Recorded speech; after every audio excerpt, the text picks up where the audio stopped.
Oke, bismillahirrahmanirrahim. Assalamualaikum warahmatullahi wabarakatuh.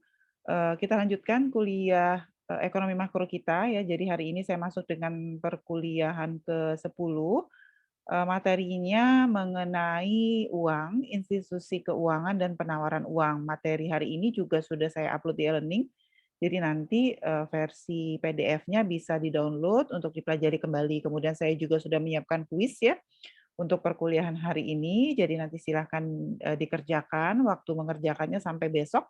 Jadi ada 1 kali 24 jam untuk mengerjakan kuis, terkait materi perkuliahan hari ini.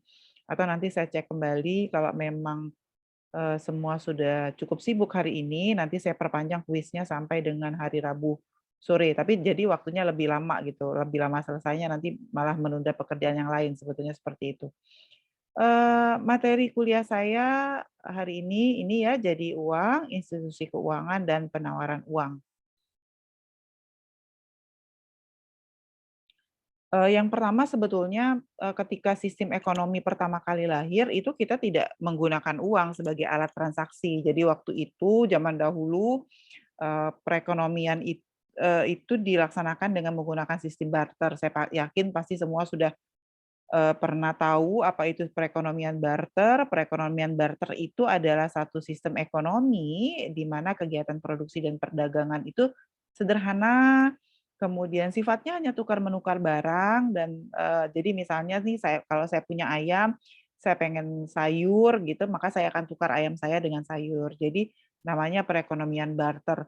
Sebetulnya ternyata kalau dari beberapa riset-riset yang dipublikasi, di beberapa lokasi wilayah atau beberapa daerah sistem perekonomian barter ini masih ada yang jalan. Misalnya di suku Baduy di Sunda itu ada suku Baduy itu, perekonomiannya masih barter ternyata gitu. Jadi tidak semua sistem ekonomi itu, berjalan dengan menggunakan sistem perekonomian uang. Nah, kenapa sistem barter ini kemudian berkembang menjadi perekonomian uang, itu ternyata sistem barter ini punya beberapa kekurangan. Pertama, kalau saya punya sapi, kemudian saya mau sayur gitu, itu kan sistem, konversinya agak rumit. Kemudian, membawanya juga susah. Jadi beberapa kekurangan dari sistem barter, itu mendorong, sistem ekonomi uang, jadi perekonomian uang. Apa itu perekonomian uang? Perekonomian uang adalah perekonomian yang sudah menggunakan uang sebagai alat tukar dalam kegiatan perdagangan. Jadi saya pikir semua mahasiswa, sudah pernah tahu ya gitu, apa saja sih sebetulnya kekurangan dari sistem barter. Sulit untuk melakukan konversi, misalnya kalau sapi itu kalau mau ditukar sama ikan itu harus berapa banyak ikannya gitu. Kemudian membawa sapi ke pasar, ke tempat menemukan orang yang mau menukar sapi dengan ikan itu juga tidak mudah. Jadi itu kekurangan-kekurangan dari sistem barter. Sehingga uang diciptakan untuk melancarkan kegiatan tukar-menukar dalam perdagangan. Apa itu uang? Uang adalah benda-benda. Jadi di awal uang itu tidak berbentuk uang seperti yang kita pakai sekarang. Jadi uang itu adalah benda-benda yang disetujui oleh masyarakat sebagai alat perantara untuk mengadakan pertukaran.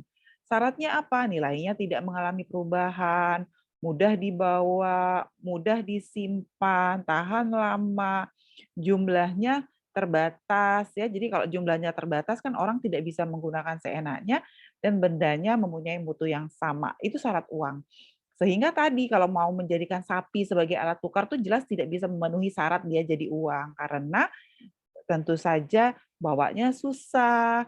Terus kalau kita mau tukar sapi sebagai alat tukar resmi ya, maka tentu saja tidak tahan lama, nilainya berubah gitu ya. Artinya karena itulah sistem barter berubah menjadi, perekonomian uang. Fungsi uang ini apa tadi? Fungsinya sebagai alat tukar, sebagai satuan nilai, sebagai alat pembayaran tertunda, dan sebagai alat menyimpan nilai. Sistem, untuk pertukaran misalnya apa? Kalau saya belanja ke supermarket, maka saya mau beli beli pena, harga penanya 1.500, saya ambil pena, saya bayar 1.500. Itu adalah sistem, fungsi uang sebagai alat tukar-menukar. Sebagai satuan nilai apa? Kita punya uang misalnya, kalau dia emas, 1 gram emas satuan nilainya berapa. Jadi ada ininya. lalu bisa juga sebagai alat pembayaran yang tertunda, ya bisa sebagai penyimpan nilai. Jadi untuk kalau emas, perak, kemudian uang yang kita punya itu bisa kita tabung, maka dia sebagai penyimpan nilai.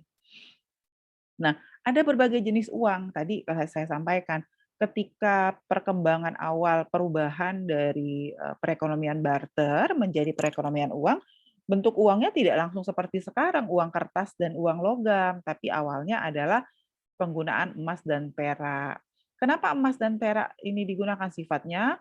Karena, banyak orang yang menyukai benda karena dapat digunakan sebagai perhiasan.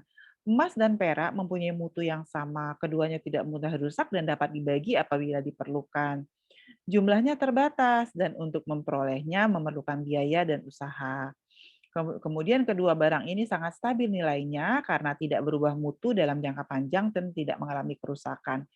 Tetapi dalam perkembangannya, perekonomian emas juga, mengalami kesulitan gitu dalam tanda kutip, karena ternyata emas, dalam, beberapa kasus tertentu sebetulnya mudah dibawa tetapi berbahaya untuk dibawa. Nah, kira-kira gitu. Maka akhirnya muncullah penggunaan uang kartal dan uang giral. Apa itu uang kartal? Uang kartal adalah alat bayar yang sah dan mesti diterima oleh warga dalam melaksanakan transaksi jual beli. Uang kartal itu uang kertas dan uang logam yang saat ini kita pakai. Jadi uang 1.000, uang 5.000, kemudian uang logam 500, uang logam 1.000 itu termasuk uang kartal.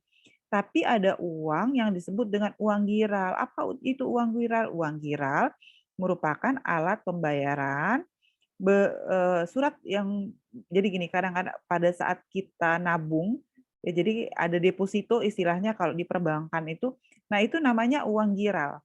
Jadi cek, biliet, giro. Jadi kalau kita bayar pakai cek, kita bayar pakai giro, itu termasuk dalam uang giral, ya.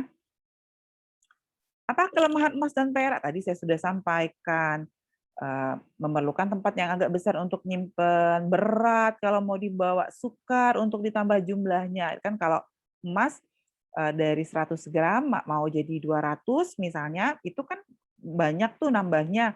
Jadi agak sukar ditambah, dia berat. Dalam konteks tertentu membahayakan kalau bawa emas terlalu banyak, ya itu kekurangannya. Lalu ada jenis-jenis lembaga keuangan. Lembaga keuangan atau institusi keuangan adalah perusahaan yang kegiatan utamanya adalah meminjamkan uang yang disimpankan kepadanya. Ada beberapa lembaga keuangan, yang pertama adalah bank umum atau bank perdagangan, ada bank tabungan, ada perusahaan peminjaman, ada pasar saham, dan ada perusahaan asuransi. Ya. Jadi ada berbagai jenis lembaga keuangan. Apa keistimewaan bank umum? Bank umum dia tabungan dapat diambil dengan menggunakan cek, kesanggupan bank umum untuk menciptakan tabungan yang dapat sewaktu-waktu diambil dengan menggunakan cek disebut dengan tabungan giral. Kemudian bank umum dapat menciptakan daya beli, yaitu kemampuan untuk menciptakan daya beli baru atau menghapuskan daya beli yang ada dalam perekonomian dan memberi pinjaman jangka pendek. Jadi dia kalau bank umum itu kita bisa nabung, lalu kita juga bisa minjem. Jadi ada tabungan dan ada pinjaman. Neraca bank umum tentu saja ada tabungan, tadi sudah disampaikan, yaitu uang yang disimpan di bank, yang hanya dapat diambil sendiri ke bank dengan menggunakan buku tabungan oleh pemilik, atau juga pakai ATM. Lalu ada tabungan berjangka atau sering disebut dengan deposito, tabungan yang diambil setelah jangka waktu tertentu, dan ada uang tunai dan tabungan dalam bank sentral dinamakan cadangan. Jadi ada uang cadangan tapi disimpannya bukan di bank umum tapi di bank sentral, ya di Bank Indonesia kalau di kita. Bagaimana proses penciptaan uang giral? Tadi kan ada uang kartal, ada uang giral. Uang kartal itu uang logam dan uang kertas yang kita pakai sehari-hari, tapi ada uang giral. Uang giral ini sebetulnya uang yang diciptakan oleh bank umum. Dia ada dua jenis.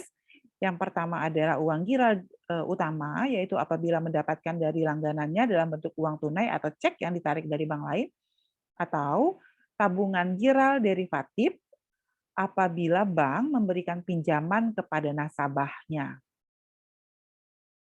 Proses penciptaan uang giral, rasio cadangan, jadi bank umum bisa menciptakan uang giral kalau dia menyetor 20% dari cadangannya ke bank sentral.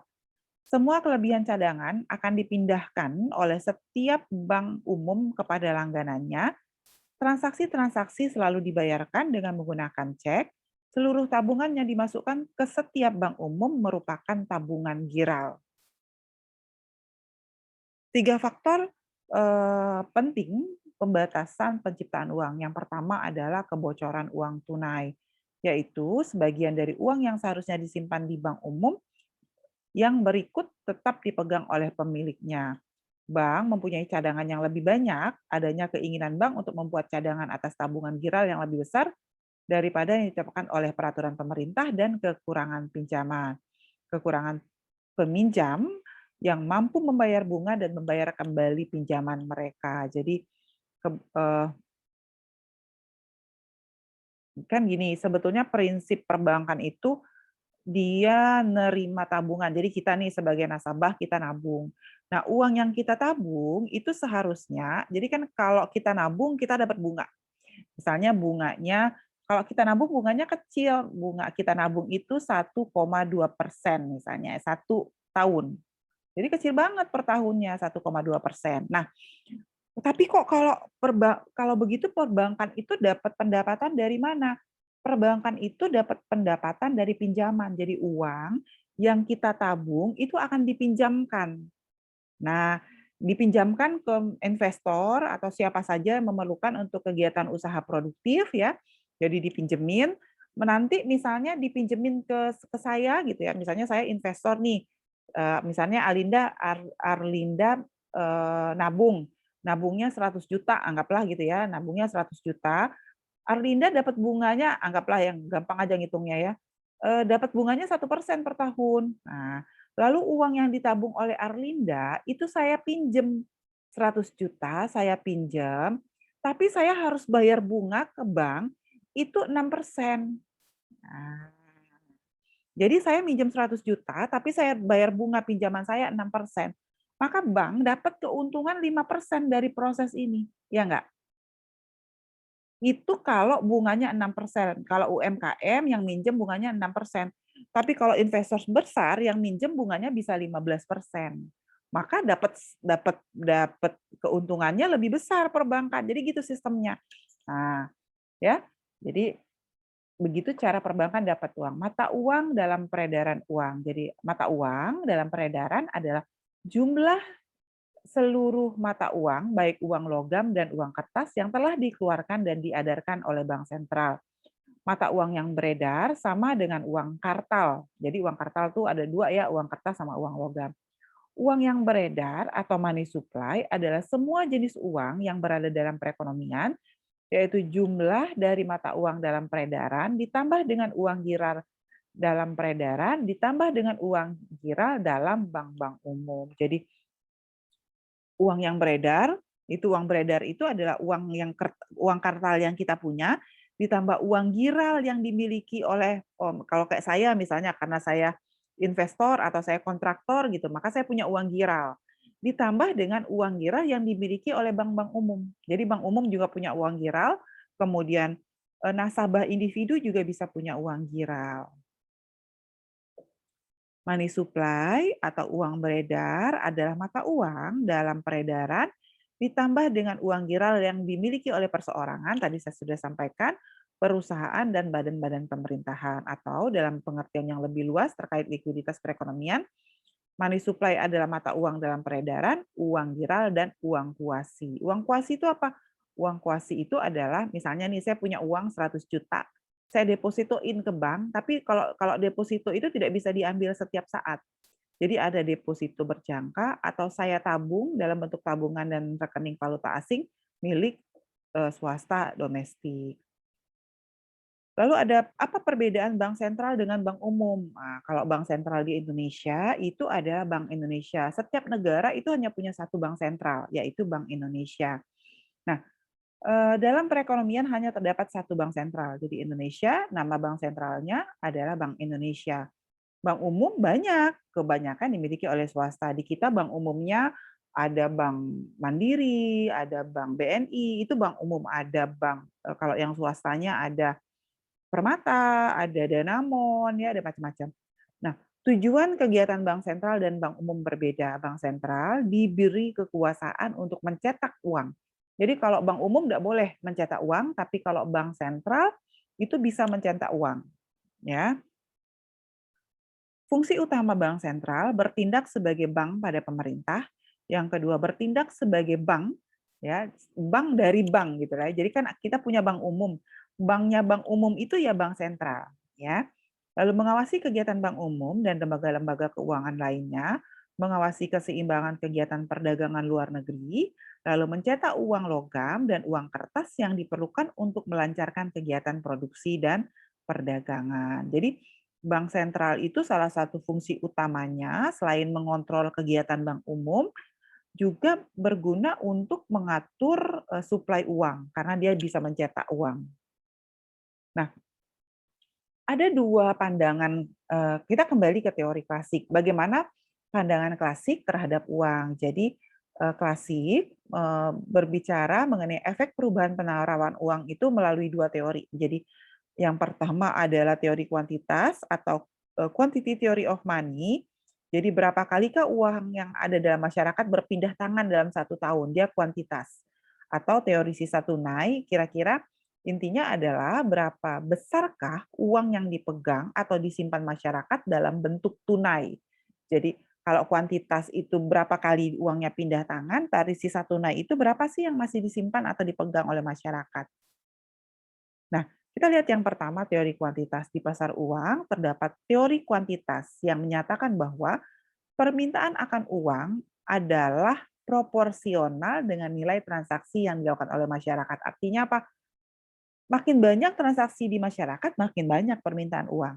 Nah, jadi di pasar akan ditentukan tingkat harga. Apabila jumlah uang beredar naik, maka harga naik. Jadi hati-hati kalau pemerintah nambah money supply, kalau uang beredar ditambah, maka harga naik. Ya, kalau harga naik itu artinya inflasi. Permintaan uang untuk transaksi ditentukan oleh volume output yang ditransaksikan, biasanya dilihat dari GDP real, yaitu jumlah barang dan jasa yang diperjualbelikan dalam satu tahun, dan juga ditentukan oleh tingkat harga umum. Teori kuantitas ini dikembangkan oleh Irving Fisher yang mengatakan bahwa pada hakikatnya perubahan dalam uang beredar akan menimbulkan perubahan yang sama cepatnya atas harga barang. Pendapat Irving Fisher ini ditentukan oleh dua dasarnya. Pertama, laju peredaran. Asumsinya, laju peredaran uang itu tetap dan penggunaan tenaga kerja penuh atau full employment. Artinya, supply, kalau ada supply maka pasti ada demand. Nah, kan teorinya teori kuantitas uang kan teori klasik ya. Jadi peredaran uang tetap dan penggunaan tenaga kerja penuh. Nah, ini adalah inti dari teori pertukaran. Teori kuantitas uang biasanya menggunakan persamaan pertukaran. MV sama dengan P kali T. M ini penawaran uang, V itu laju peredaran uang, sama dengan harga dikali dengan jumlah barang dan jasa, atau bisa juga MV sama dengan Y. Kan jumlah harga dikali ini kan jumlah barang dan jasa yang diperjualbelikan itu sebetulnya produksi. Maka P kali T itu sebetulnya adalah pendapatan nasional, atau bisa ditulis M kali V sama dengan Y, karena Y ini adalah perkalian dari harga dikali jumlah barang yang diproduksi atau jumlah barang yang diperjualbelikan. Nah, yang kedua adalah teori sisa tunai yang disampaikan oleh Alfred Massal, ya, cash balance theory, yang mengatakan bahwa perubahan dalam uang beredar akan menimbulkan perubahan yang sama lajunya atas harga, sehingga permintaan atau penawaran uang itu adalah K dikali P dikali T. K itu adalah konstanta, ya, pendapatan yang tetap dipegang oleh masyarakat dalam bentuk tunai, dikali dengan P dikali dengan T. P itu adalah harga, T itu adalah jumlah barang dan jasa yang diperjualbelikan. Kelemahan teori kuantitas uang, pertama tadi kan disampaikan asumsinya adalah penggunaan tenaga kerja penuh selalu tercapai dalam perekonomian, sehingga jumlah barang dan jasa yang diperjualbelikan dalam 1 tahun itu selalu tetap. Ya, karena ada prinsip kan supply creates its own demand. Faktanya, perekonomian selalu menghadapi masalah pengangguran, tidak mungkin ada tenaga kerja penuh. Ya, alasannya jumlah barang dan jasa akan dengan mudah ditambah apabila terjadi penambahan permintaan, ada kemungkinan untuk menambah produksi, penambahan uang beredar belum tentu akan menambah harga. Kemudian jikapun terjadi kenaikan harga, tidak sebesar kenaikan jumlah uang beredar. Jadi ini adalah kelemahan teori kuantitas uang. Lalu kritik atas teori kuantitas uang, ya. Tadi kuantitas uang mengatakan bahwa peredaran uang atau T, peredaran uang itu tetap, padahal sebetulnya peredaran uang itu bisa saja tidak tetap. Jadi laju peredaran uang tidak selalu sama dalam kurang kata sama ya, dalam jangka pendek dan jangka panjang. Perhubungan di antara penawaran uang, hubungan antara penawaran uang dan harga adalah lebih rumit daripada yang diterangkan oleh teori kuantitas. Tadi teori kuantitas mengatakan kan, teori kuantitas itu mengatakan kalau harga naik kan, harga sebelah kanan, maka penawaran uang pasti naik karena dia hubungannya sama dengan. Jadi kalau harga naik, maka penawaran uang naik. Padahal nggak sesederhana itu hubungannya. Itu kritik yang kedua. Yang ketiga. Yang keempat, teori kuantitas hanya memperhatikan fungsi uang sebagai alat untuk melicinkan kegiatan tukar-menukar dan transaksi dengan menggunakan uang, dan teori kuantitas mengabaikan efek perubahan penawaran uang atas suku bunga. Jadi teori kuantitas itu tidak melihat bahwa perubahan penawaran itu bisa terjadi karena perubahan suku bunga. Nah, bagaimana teori keuangan Keynes? Keynes menyatakan tujuan masyarakat untuk meminta uang, menentukan faktor-faktor yang menentukan tingkat bunga, dan membahas mengenai efek perubahan penawaran uang atas kegiatan ekonomi negara. Jadi Keynes mengatakan bahwa ada 3 alasan orang memegang uang.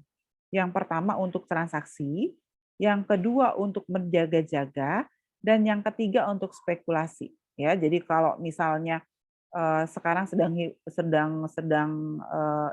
sedang naik informasi tentang trading ya, binomo. Nah, itu sebetulnya motif memegang uang untuk tujuan spekulasi. Tetapi ada juga untuk transaksi, untuk jual beli barang. Ada yang untuk menghadapi kesusahan yang akan datang. Kita nabung, kita pegang uang, kita tabung uangnya di tabungan, itu untuk berjaga-jaga kalau kemungkinan terjadi apa-apa di masa yang akan datang. Jadi Keynes mengatakan ada 3 alasan orang memegang uang, untuk transaksi, untuk berjaga-jaga, dan untuk spekulasi. Apa itu transaksi? Jika tingkat spesialisasi yang tinggi hanya mungkin terjadi apabila pemilik uang dapat dengan mudah menggunakan uangnya untuk membeli barang yang diinginkan. Jadi transaksi itu dia uang dipakai untuk melakukan transaksi, untuk beli barang.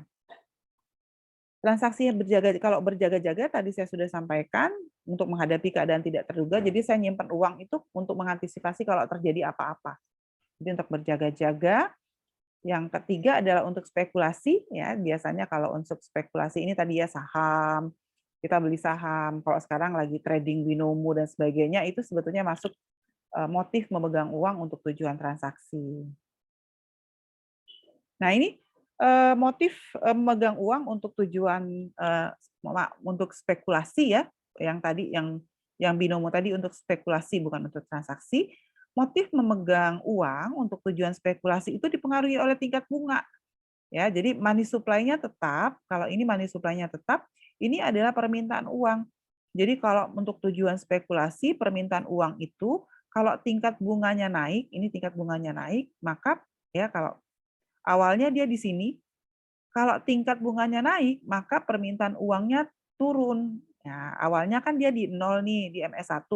Kemudian terjadi kenaikan tingkat bunga, maka permintaan uangnya turun. Atau terbalik, tingkat suku bunga turun, itu akan mengakibatkan permintaan uangnya naik. Atau kurva ini disebut dengan kurva preferensi likuiditas.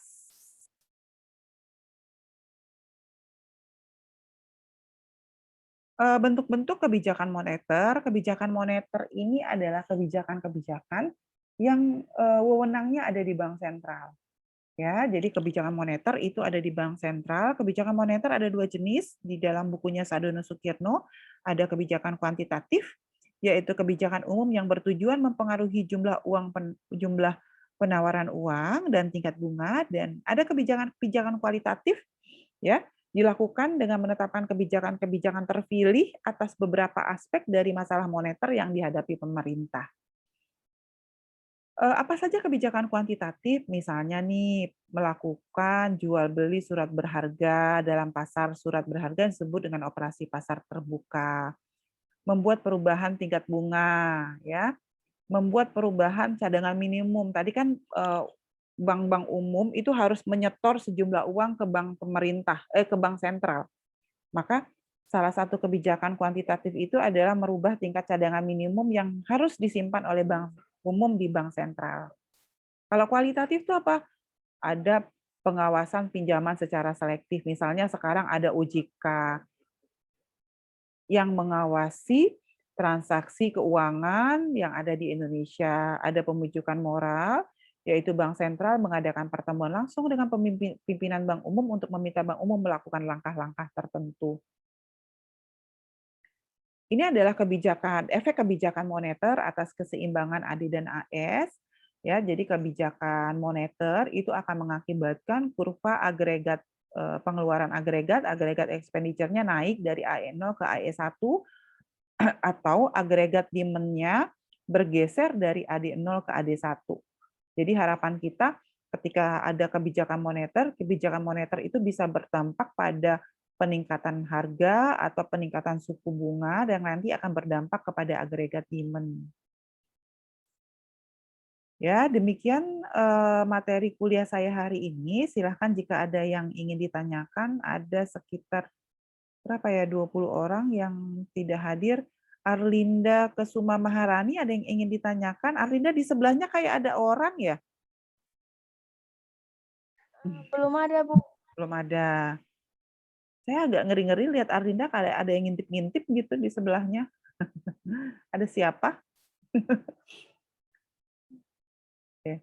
Ada yang mau ditanyakan sampai sini? Silakan Gina, Sally, Renanda, Paradita, Chani, Salsabila, ada yang ingin ditanyakan terkait perkuliahan hari ini?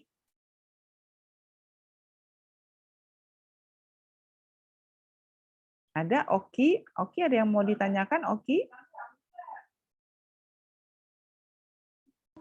Belum, Bu. Belum. Muhammad, ada yang mau tanya? Muhammad?